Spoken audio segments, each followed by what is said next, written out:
মধ্যরাতের ট্রেনে আপনাদের সবাইকে স্বাগত।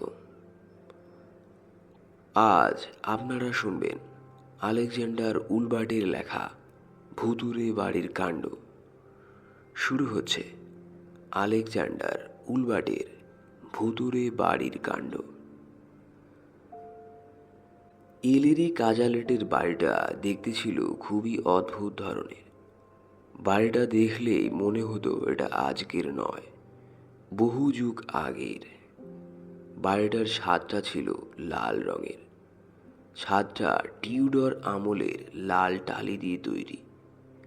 এই বাড়িটার একটা বিশেষ বৈশিষ্ট্য ছিল।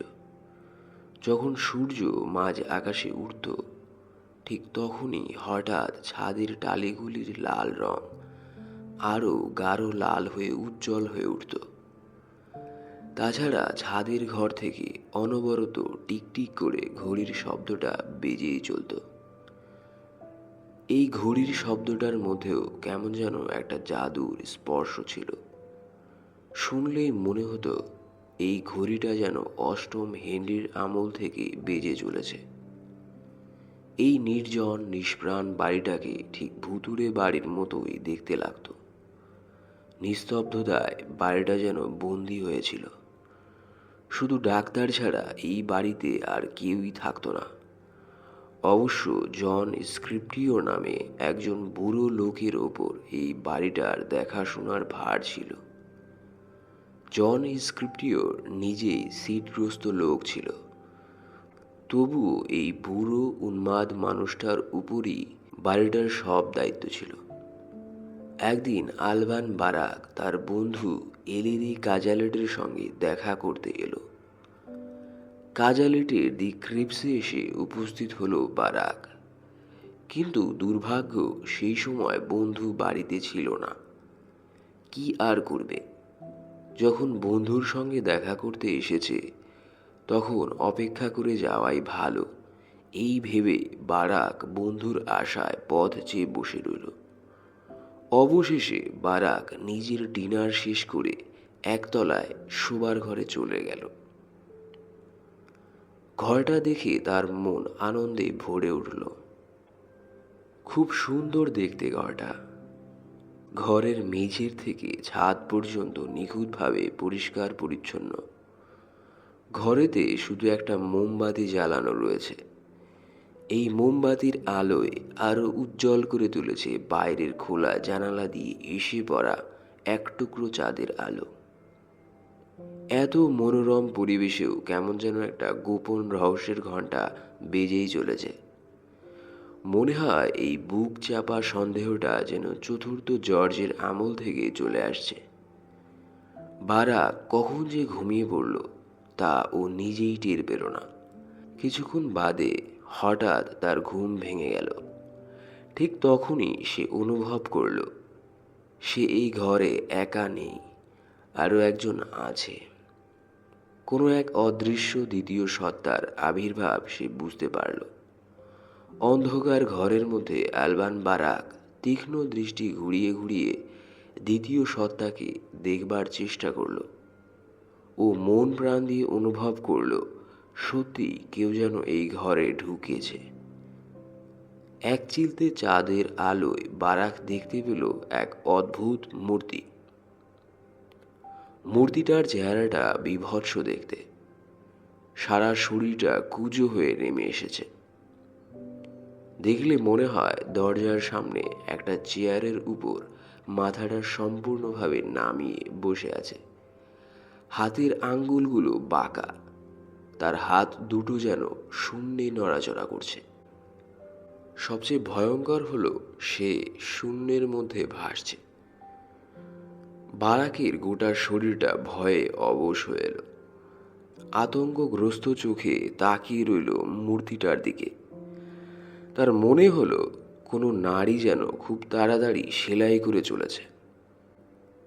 এই অন্ধকারে কি করে সেলাই করা যায়, এই ভাবনা বারাকের ভয় পাওয়া মনটাকে আরো উত্তেজিত করে তুলল। সে নিজের মনেই প্রশ্ন করল, এ কি মানুষ হতে পারে? নিশ্চয়ই নয়। এ প্রেতাত্মা। এ কথা মনে আসতেই বারাকের শরীরটা বরফের মতো ঠান্ডা হয়ে এলো। মাথার ভিতরটা ঝিমঝিম করে উঠল। ঘর ছেড়ে পালাবার জন্য দিশেহারা হয়ে উঠল। ভাবল যেমন করেই হোক এখনই এখান থেকে বেরোতে হবে, কিন্তু উপায় নেই। বেরোবে কি করে? কারণ ঘরে মাত্র একটাই দরজা, আর সেই দরজার সামনে শূন্যে ভাসমান সেলাইকারী মূর্তিটা রয়েছে। বারাক বেরোবার উপায় খুঁজতে লাগলো। একবার ভাবল খোলা জানালা দিয়েই পালাবে, কিন্তু সেই জানালা দিয়ে লাফালে কাটা ঝোপের মধ্যে হুমড়ি খেয়ে পড়তে হবে। আর আছে এক বাথরুম। বারাক আপন মনেই বলে উঠল, এই বাথরুম দিয়ে বেরোবার আর কোনো রাস্তা আছে তো? যদি না থাকে তাহলে? ভাবতেই ওর সমস্ত চেতনা অসাড় হয়ে এলো। তাকিয়ে দেখল মূর্তিটা ঠিক সেইভাবেই সেলাই করে চলেছে।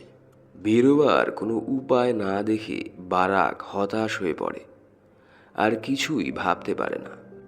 মূর্তিটা ক্রমশই ওর কাছে অসহ্য হয়ে উঠছে। ঠিক সেই সময় একটা গাড়ির আওয়াজ শোনা গেল। বারাক ভাবল নিশ্চয়ই তার বন্ধু ফিরে এসেছে।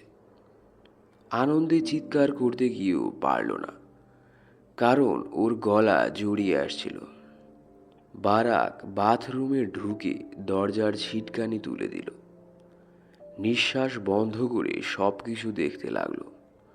চাঁদের আলোয় দেখতে পেল সত্যিই কাজালেট ফিরে এসেছে। আরও দেখল কাজালেট হাতে বাতি নিয়ে বাইরের দরজা বন্ধ করছে। বারাক আনন্দে উন্মাদ হয়ে অন্ধকারের মধ্যে ছুটে গিয়ে বন্ধুকে জড়িয়ে ধরল। ডাক্তার এলেরই কাজালেট কোনো কথা না বলে এগিয়ে চলল খাবারের ঘরের দিকে। খাবার টেবিলের উপর সাজানো রয়েছে নানা রকমের সুখাদ্য, যেমন বিট, দুধ, মাংস, আরও অনেক কিছু। কাজালের মুখে কোনো কথা না বলে এক মনে খেয়ে চলল। ওর খাওয়া দেখে মনে হচ্ছে ও ভীষণ ক্ষুধার্ত। কাজালেট খেতে খেতে রান্নাঘরের দিকে তাকিয়ে খুব ক্ষেপে গেল। রান্নাঘরটা হাট করে কে যেন খুলে রেখেছে। ও বারাকের দিকে তাকিয়ে রাগত গলায় বলল, নিশ্চয়ই আমার রান্নার লোকেটারই এই কাজ। ও প্রায়ই দরজা খোলা রেখে বেরিয়ে যায়। কি মনে করে ডাক্তার নিচু হয়ে রান্নাঘরের মেঝেতে দেখল কি যেন একটা পড়ে রয়েছে। ওর বাতির আলোয় মেঝেতে দেখতে পেল এক ভয়ঙ্কর দৃশ্য, যা দেখে ওর শরীর কেঁপে উঠল। মেঝেতে পড়ে রয়েছে একটা মুন্ডহীন নারীর দেহ। কাজালেট কম্পিত গলায় জানালো, এইটা ওর রাঁধুনির দেহ। শুধু দেহটাই পড়ে রয়েছে, মাথাটা নেই। মৃত দেহটার পাশে পড়ে রয়েছে একটা রক্তাক্ত ছুরি। মুহূর্তের মধ্যে সমস্ত পরিবেশটা বিষণ্ণতায় ভরে উঠল। স্ক্রিপ্টিওর, স্ক্রিপ্টিওর বলে চিৎকার করে ডাকল ডাক্তার কাজালেট। নিজের মনে বিড়বিড় করতে করতে ছুটল। বাতি হাতে বারাকও বন্ধুর পিছু পিছু ছুটল। ওরা দুজন নিঃশব্দে এগিয়ে গেল সেই রহস্যময় ঘরটার দিকে, যেখানে কিছুক্ষণ আগেও বারাক ভয়ে আতঙ্কে অসাড় হয়ে গেছিল। কোনো মতে পালিয়ে ঢুকেছিল বাথরুমে। আবার সেই বিপদের ঘরটার দিকেই ওরা এগিয়ে গেল। খুব সন্তর্পণে আঙ্গুলে ভর রেখে হামাগুড়ি দিয়ে ওরা এগোতে লাগলো। ঘরে ঢুকেই বারাক ভয়ার্ত দৃষ্টিতে সেই অদ্ভুত মূর্তিটা খুঁজতে লাগলো। ওরা শুধু দেখতে পেল বুড়ো স্ক্রিপ্টিওরকে, যার দুই হাঁটুর মাঝে রয়েছে নারীর কাটা মুন্ডু। এই কাটা মুন্ডুটা থেকে সে আবার পটাপট বেঁচে চলেছে একটার পর একটা পাকা চুল। বারাক এতক্ষণে সব বুঝতে পারল। ওর আগে দেখা মূর্তিটা আর কেউই নয়, সে হচ্ছে স্বয়ং এই বাড়ির রক্ষাকর্তা জন স্ক্রিপ্টিওর, যে এখনো কুঁজো হয়ে বসে এক মনে খুব দ্রুততার সঙ্গে রমণীর কাটা মুন্ডু থেকে বেছে যাচ্ছে একটার পর একটা পাকা চুল, যা দেখলে সত্যিই মনে হয় কেউ যেন খুব তাড়াতাড়ি সেলাই করে চলেছে।